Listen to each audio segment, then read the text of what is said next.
New York, la ville qui ne dort jamais. La personne qui t'a avec ce nom-là aurait pas pu mieux dire. Je sais pas combien de fois qu'on a pu répéter cette phrase-là pendant notre week-end à New York, mais ça résume très bien cette ville qui, de midi à minuit, grouille d'activités en tout genre. Au début novembre, on cherchait une place pour aller voir une game de hockey de la Ligue nationale, puis après avoir réalisé que les billets pour les Maple Leafs de Toronto étaient beaucoup trop chers, on a finalement décidé d'opter pour New York. Donc mon objectif aujourd'hui, c'est de vous montrer en 7 points mes impressions de New York. Allez, on y va! Point numéro 1, les gratte-ciels, et surtout la possibilité de contempler ces gratte-ciels de tout plein de points de vue. Si j'avais recommandé une découverte faite complètement au hasard en me promenant, j'irais pour le pub Last Light, situé dans le quartier un peu beaucoup hipster Bowery. La vue du balcon au 3e étage, qui est accessible gratuitement, est juste incroyable, particulièrement lors du coucher de soleil.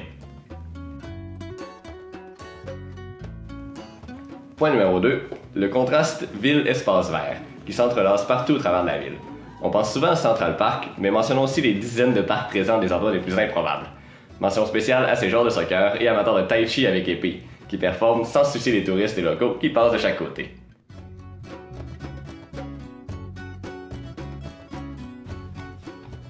Point numéro 3, la publicité.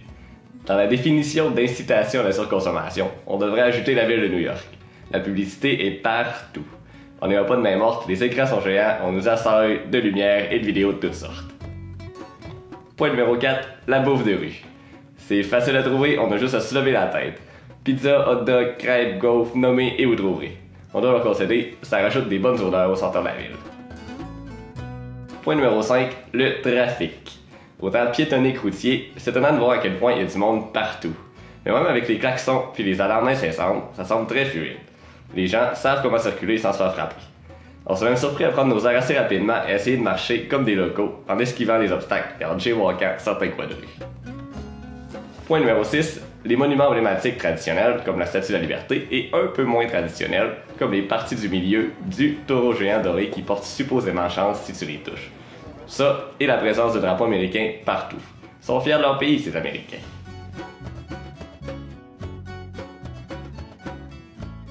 Dernier point, numéro 7, la fierté et la bonne humeur des gens. Que ce soit pour notre game de hockey, on a la chance d'avoir un match enlevant qui s'est terminé en tir de barrage 6-5, ou tout simplement dans les pubs, les gens ont l'air bien intenses et ont l'air d'apprécier la vie, ou du moins d'essayer d'apprécier la vie en célébrant et en profitant des bonnes choses. Après tout, comment faire autrement dans la ville qui ne dort jamais?